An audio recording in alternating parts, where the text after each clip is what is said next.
put online, so we stick all in English with the talk. So I don't know what's supposed to be another one. Anna. Okay, we're missing one person. Or maybe she will arrive at that. Okay, we can wait now. Or we can start. If someone wants coffee, please welcome. And some biscuits all around, so feel free. And I think 3 minutes until we'll start. Okay. I know more than so much.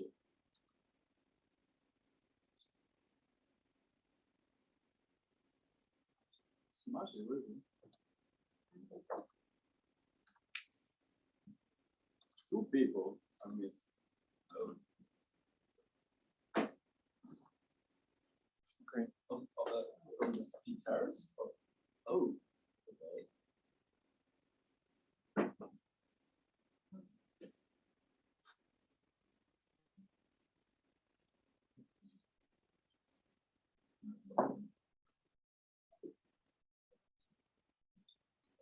Funny because when I arrived here, everybody told me that the problem is Krakow is the smog, the traffic, the smog.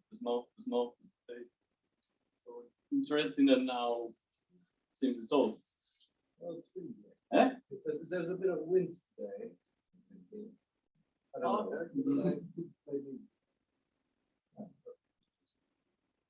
The problem is when you have the atmospheric sort of inversion, and then you get. Because Krakow. I will have expected this load of people who want to do something before the election. Oh, but only before the election, unfortunately. Oh yeah.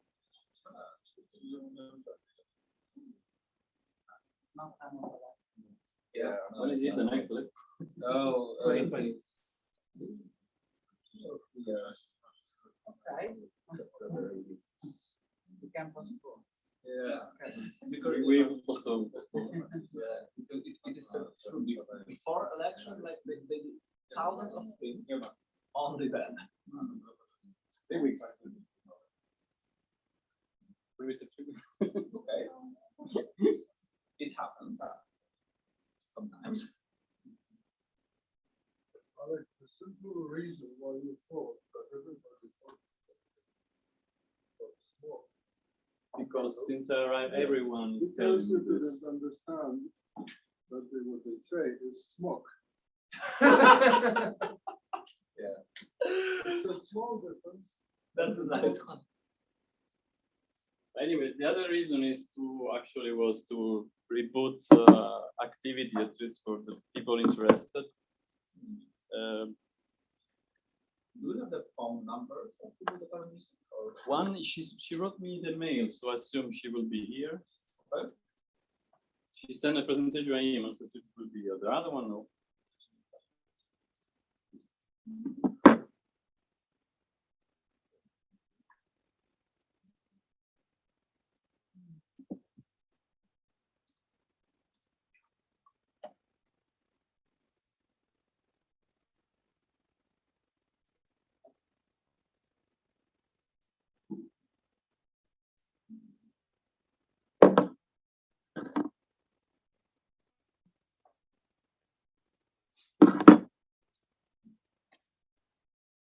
So I was saying at least that if not the mass, but at least the active people are here, at least we can reactivate and think something for the future and the next steps. So.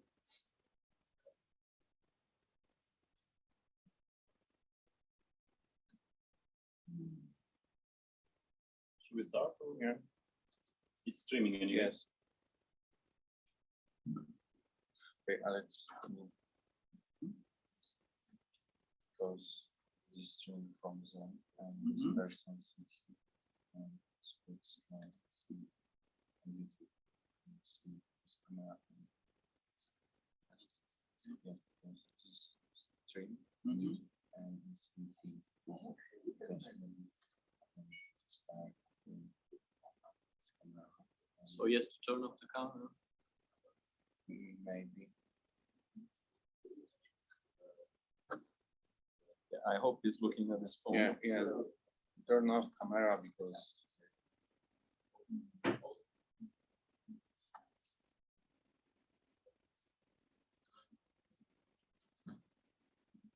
wrote him also name. I don't know what is he's looking at his phone or is now it's focused.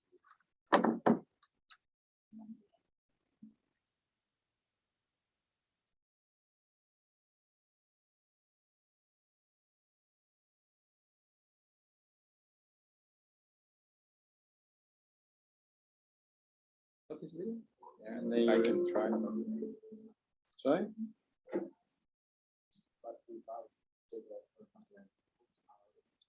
Yeah. No, it's okay. And then you react to it. Okay, then I tell him this. Yes, but we can't see him.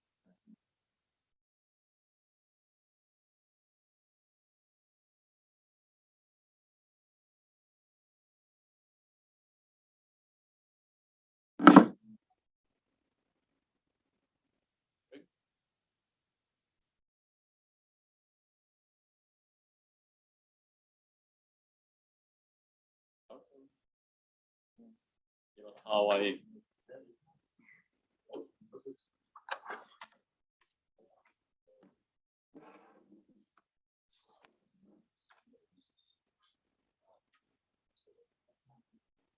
okay. Thank you for being here and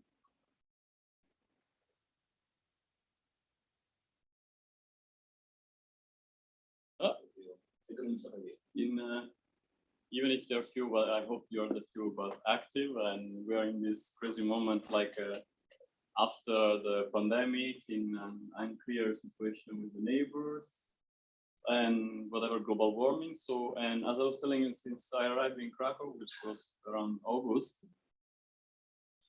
the major complaint I heard was about pollution, environment pollution, traffic pollution, and actually after some digging, it turns out that it's kind of true. Although, as many people told me, there's been a lot of activities so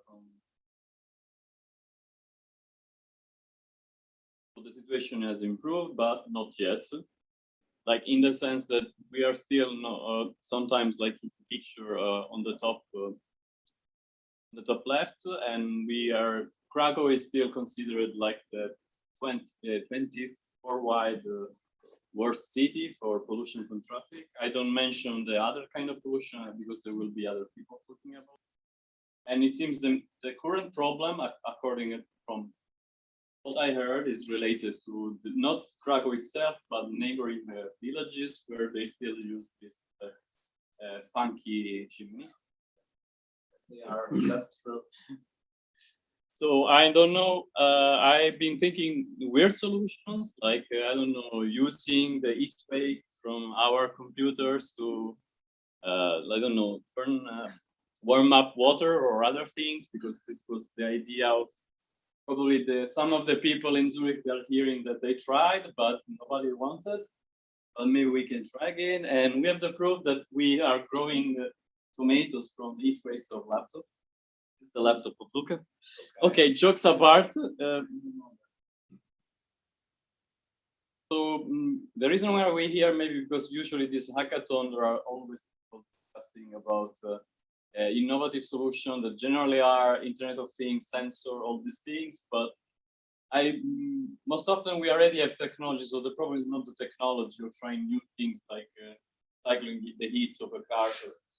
So most often is more related to policies. Like I was reading is a funny dystopian book about AI, which is actually not really that dystopian, which was mentioning a future where your health insurance is related to your data. Like they check what you see on Facebook, so they imagine what kind of lifestyle, so they increase. And the behavior of the people is improving because they literally see everything you post on Facebook. It was a bit extreme, dystopian, or maybe it's like Chinese life, but maybe we need some kind of policies like this, maybe more dictatorship, or like some other people creating awareness to the people with other kind of initiatives that have nothing. And the reason why there is this meeting is because I will be interested in a project related in this context, and it will be good if other people who did something in the past are reactivating for new ideas for solving the story of the outside the villa, the outside Krakow. So the project that I was planning to do is related to the neurosmog. I don't know how many of you heard of neurosmog. 2, 3. So okay, I have to tell about it. So the insight is from the University is that the smog has some impact into children with, and it's like increasing the chance of having ADHD. So they are looking into this, the children living outside around Krakow, and if there is correlation with the levels that they have and some kind of ADHD biomarker. But one thing that I was more interested in is that related not to children, the other side of the population, which are people with dementia or Alzheimer. And there is a project we hopefully we will start in the next months, like tracking elderly people in if new wearable device to see if there is an impact with the pollution and kind of markers we will find related to portable EG or another modality. So without further ado, this was just an overall introduction. Also telling you that if you have an idea, maybe not today or in other days, there are calls or things we can try to do in the future related to, in my case, tracking elderly people with neuroimaging. Or if you have other ideas, I think we can brainstorm together. And before we brainstorm, it's good if you are aware of a successful project that has been done in the past. So it's good if I leave the word to who has been doing already this kind of fight against pollution in the past. So I will start with the marching nut. I'm pronouncing correctly. From Airly.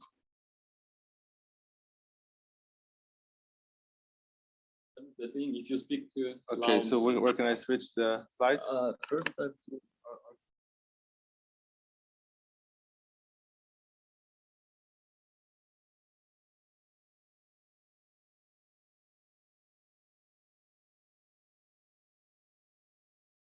you all call it MakeKRK. Which one is it? It was a folder early, like before. No, I put them together. Oh, this is mine. So Yes? yes. So Info. yes, this one. Yes. So, yeah. Info. The first one. So, yeah.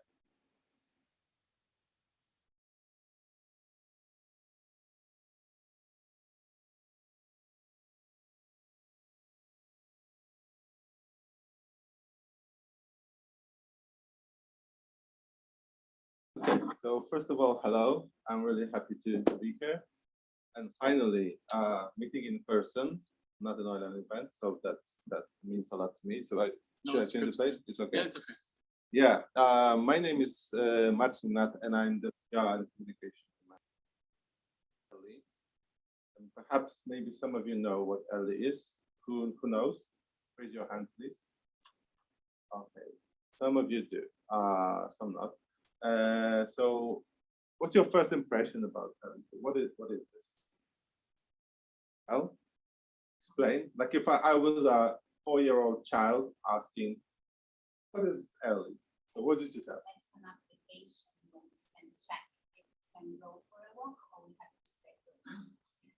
That's a very nice explanation. Maybe somebody else has a guess. I guess that it's also an additional network of air pollution detectors in addition or in complement to government operated ones which are very clear. Yeah, a very nice guess. Maybe somebody else? Okay, so I see that there is some awareness among you about what early is. And in fact, the project started very similarly to what we have today because it started as a result of a hackathon, Smogathon, happening several years ago. Now early has been up there for over 5 years. and is operating countries all around the world. As you probably know, air pollution is one of the biggest killers, environmental killers in the world. Some even say that it is most dangerous environmental threat to our health. Some even call it a pandemic in slow motion, because in fact, if you look at the numbers, it doesn't happen so dynamically as the COVID-19 pandemic, but when you look at the numbers, it's also very shocking, right? The newest studies say that in Poland alone, almost 100,000 people die each year for health issues related to smog, to air pollution. And of course, the cost of that is not only the health cost, but also the cost of global economies, because it also makes the health system more heavy, pushed when it comes to all of these illnesses regarding air pollution.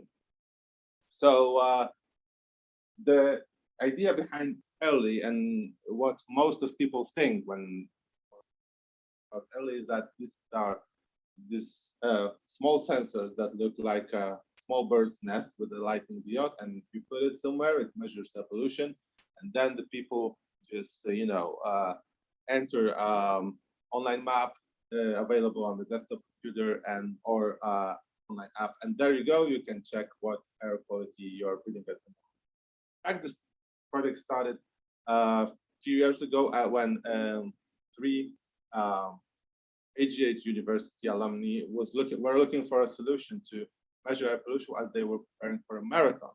So they were looking for a solution that will help themselves to know what they're breathing at the moment, and that's how the project started. Very quickly, it turned out that it's not only a problem of Krakow, but also other cities. What is specific about Poland is that a lot of people thought to some extent that only a problem of big cities and Małopolska, and the others thought that it's not a problem about them. But very quickly, as solutions as early escalated to all of Poland, it turned out that it's also a problem of very small cities and towns. And what is even more shocking, sometimes the smaller towns have a bigger problem with air pollution than Krakow, for example. Why? I can explain it later, maybe. But yeah, and as we started to move towards, putting our sensors all around Poland, it turned out that it's not only a problem of Poland, because cities which are neighboring with Poland, like for example Romania, a lot of people started to write to us and say like, oh, we wanted something like that. There is no solution like that in Romania. You can hardly ever find something like that. This is the stuff we would like to have in our cities. And it very quickly turned out that it's not only a problem of Poland, but let's say our part of Europe is Central Europe. But after that, as we started to be successful there, it turned out that it's not only the problem of Central Europe, but Europe in general, because at the same time, Western Europe, they don't have problems with PMs, PM2.5, PM10, like Poland, but they have a bigger problem with gas pollution, like NOx, for example, and they will also looking for solutions like that. And right now we are pretty much confident that it's a problem of the entire world. Statistics from WHO say that 9 out of 10 people living around the world are breathing polluted air. It's a staggering number, and there is a even newer statistic from IQR that says, this report was published like a week ago, 97% of global cities don't reach out the new norms of WHO, because I don't know if you heard about that, but last year at the final months of 2021, WHO made the norms for safe air more strict, and hardly anyone, any city around the world can have like clean air when it comes to that. They don't meet the norms. We were very lucky and successful because we, as you probably know, perhaps some of you are also entrepreneurs, for example. So we know how important that is to find the right business at the right time. It's like a lot of things are solving because you don't have to explain people. Yeah, what you're doing, they are just actually wanting it without any effort, actually.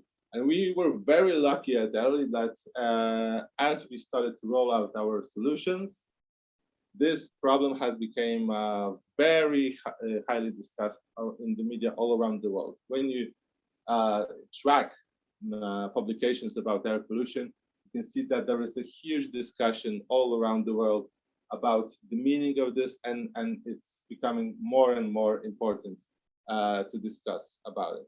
And of course, it's a very important thing for us because we can also be a part of the discussion. We deliver the data for the media all around the world, and we became some kind of experts in this area as well. But you probably not think about ELI as this kind of devices, the sensors, the IoT devices, and this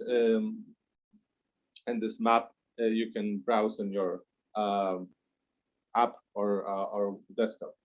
But we realized that is only the first step, that it doesn't solve the problem of air pollution. You can know what you're operating, but it doesn't help you to make any changes. After that, after discussions of several of our clients, we started to think about the twist in what we do and what is our purpose. And our motto for a few years is like to repair the air around the world. Some people say like, hey, but you're only showing the data. So why are you saying that you're repairing? You don't repair it. Well, we were thinking a lot of time how to cope with that. And we came up with a new product, which is early data platform. We like to think about ourselves right now as a software as a service device, like system platform for cities, for businesses, for communities, that where our devices as only the first step. You can put our network somewhere, but the next step is to analyze the data. Oh yeah, so like you can see here what kind of businesses we operate. So you have like cities over there, you have private businesses, and also B2B companies as well. And our approach is like 4-step. Yeah, so the monitoring air quality, a hyperlocal monitoring is only the first step, and then goes our data platform where cities, municipalities, or businesses, organizations focused on like healing air pollution can analyze the data and pinpoint the location of pollution sources. And after that, they can make actions towards it. So for example, when we see that there is a huge problem with road traffic on Czarnowiejska Street, we can find some other routes for this traffic. You know, we can switch off some lanes to make it more cleaner. Or for example, which is a very huge problem in case of Polish cities, this lower emission from private households heating houses with solid fuels. Of course, Krakow is not the case anymore, luckily, but others still have a problem with that. We can easily pinpoint what is the air pollution over there and find some actions towards it. And the last part of this cycle is to analyze historically and compare it to the current state, if our changes, our actions made some profits, and if the air pollution has evolved towards better air. We very try to have several studies with universities, cooperations, to show all around the world that our devices, our tests are tested. So you can see that we've been tested by organizations like Air Paris in Paris, where we won even one category in 2019. Also with Norwegian Institute for Air Research as well. Right now we are working very hard to also have several certifications that will help us to sell more sensors and cooperate with municipalities in the US. We are very happy that a lot of huge business all around the world believe in early. Maybe some of you heard that we as a startup, because we are a startup, has raised two investment rounds. Some of the people that invested in early, you can see that they are connected to very high-class brands. Like we are very happy because of advice and cooperations from people from companies like Bolt, Spotify, Gojek. Also, Virgin, the Branson family backs us in several ways. That's a very important thing because it gives us publicity and a lot of people just learn about early. So that's a great thing. Personally, for me, it's a great thing because we can learn and ask them and have advice on what steps to take to have successful business and a business with a purpose, of course. That's a lot of also important. So also we are thinking about switching our sales model because we are thinking about less selling the sensors to individual persons, but all attracting like cities, municipalities to, you know, buy our sensors as a service and then analyze, have monthly recurrent payments on that. Why we do it? Because we believe that this type of solution not only helps us to grow, well, of course, we are also a business, but also it's a type of approach that it really helps to make a change and do something better for air pollution.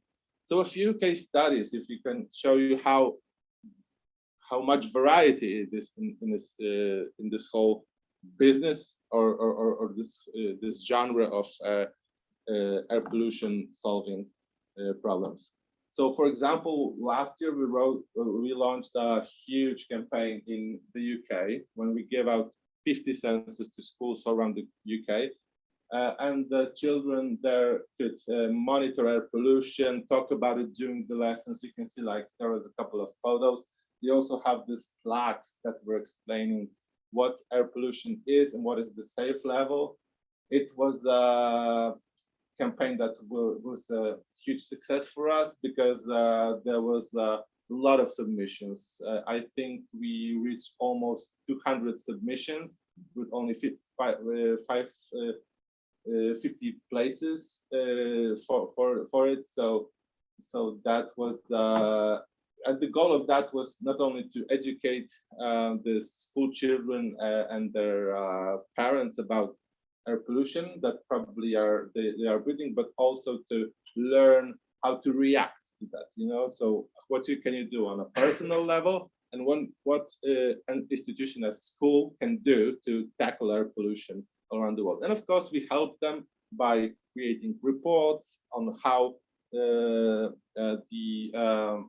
are there any peaks of air pollution during 24 hours, so they can learn how does it look like, how does the air quality progresses or is plummeting during 24 hours of the day. We have several similar campaigns also in Poland, but only in Opole region. That was a test project with some private company called Viewfinger, and also Szkolile Respira is a similar project to Let's Breathe in UK, and the purpose was the same. We also attracted our partners from Bolt and Philips, which was very important because we were looking for a part that is not only about measuring, but also finding solutions to, you know, help the school community, you know, travel to school in a cleaner way and react to it. So the schools that get the sensor also got a discount for Bolt rides with electric cars with the green Bolt service, and the schools received also air purifiers from Philips, so they can react whenever the air quality was getting bad. There was a couple of cases I will show you. Is the last part of my presentation. Formula E is not Formula One, but it's also for some people that are interested in racing. They also cooperated with us recently because they wanted to measure what impact on air pollution their races have. So it's more like a prestigious pilot, let's say, but you can see that even that areas of sport are interested in that. Bold is something that we explain, but like, for example, in Romania, when they are rolling out this service, Bold Green, which is available also in Poland, we had a action that was enabling, like, the bigger air pollution was in major cities of Romania, the bigger discounts for green rides there was. So you can see the impact of that. Here, I will send you later the presentation if you like. Also, other campaign called Romania Respira in Romania. It has been also a solution that people were crowdfunding for our sensors, and as they successfully crowdfunded, everyone who donated received a discount for Philips air purifiers. I know this company is kind of controversial nowadays, but I wanted to keep the sensors for one reason, just to show you how it can go together with sport activities. So, for example, for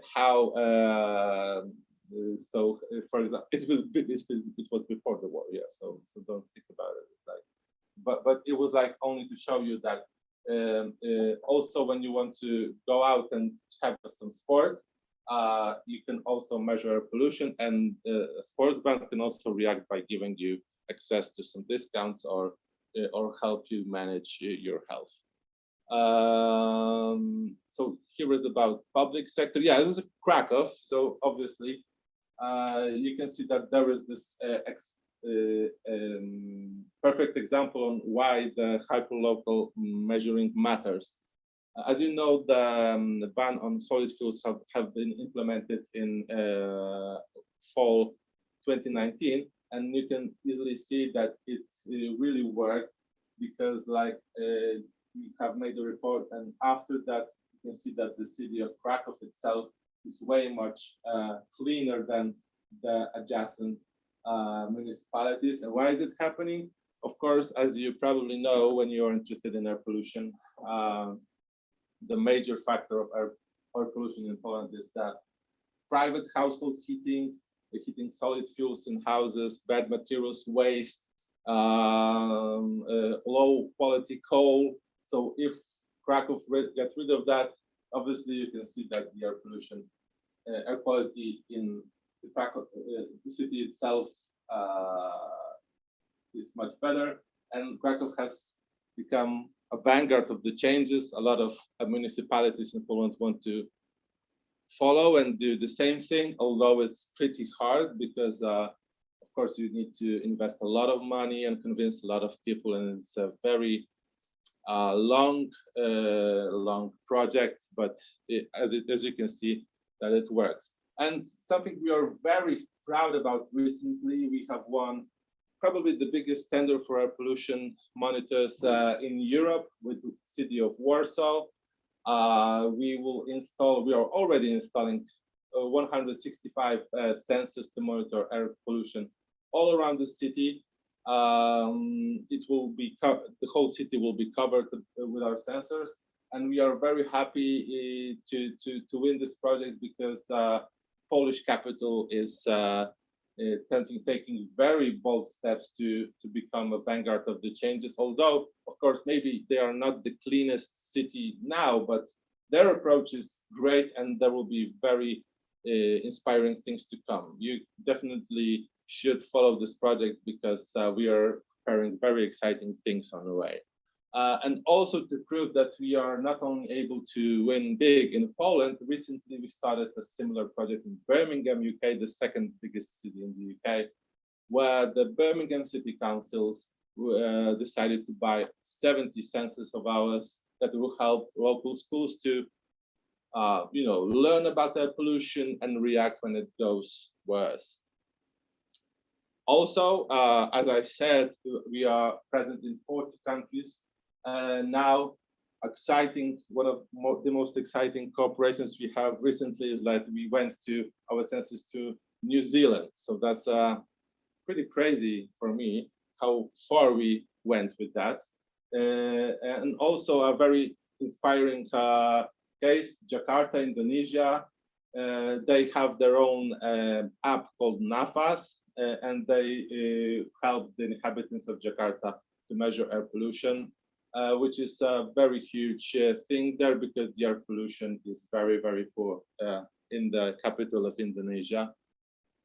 And also what we found is very important is the cooperation with universities and research institutions, because it is a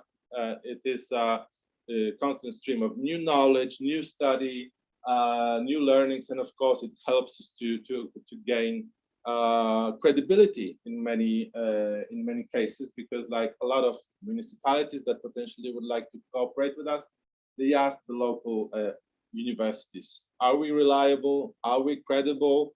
And if we prove that we are, it's much easier. And there's only, like I will show you two corporations like of this kind. Emory University in Atlanta, we roll out a similar campaign with schools over there, like this one with the UK. Also, we take part in the hackathons, like here, but also with the students in Atlanta.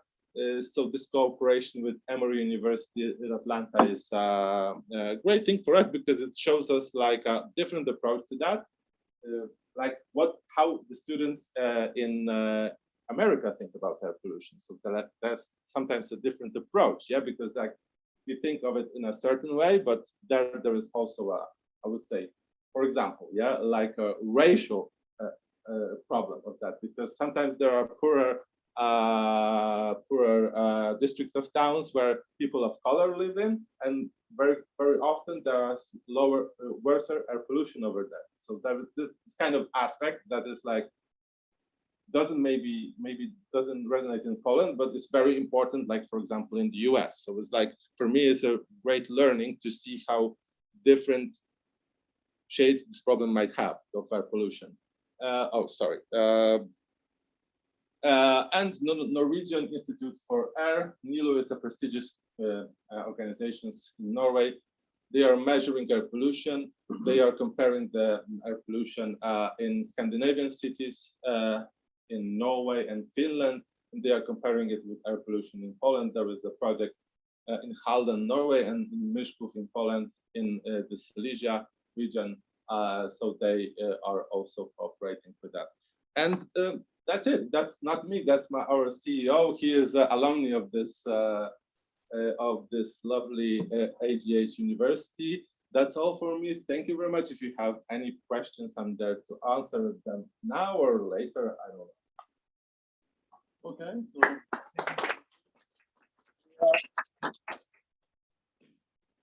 we are fully packed, but I guess one quick question is possible now before, in case the longer discussions afterwards. So do you have any questions? Fortunately, online only Gonzalo can ask questions, but so it's better. Yeah. Okay, one question. Thanks for the presentation, because it is a great list of stakeholders of the problem impact, and I consider this dimension the most important. Do you have like a database of types of institutions that you were thinking to cooperate with, or you already cooperate with in the context of the hackathon that is upcoming? I think that it will be very useful for the participants to know the different dimensions of the possible stakeholders. Oh yeah, definitely.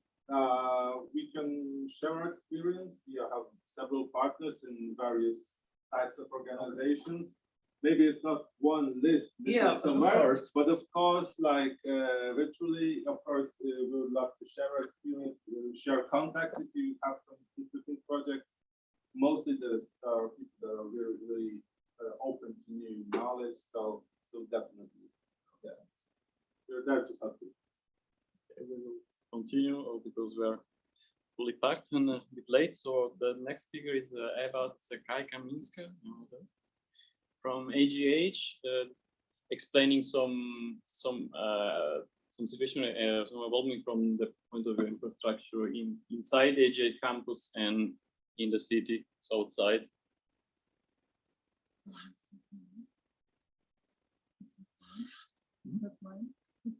This is not okay.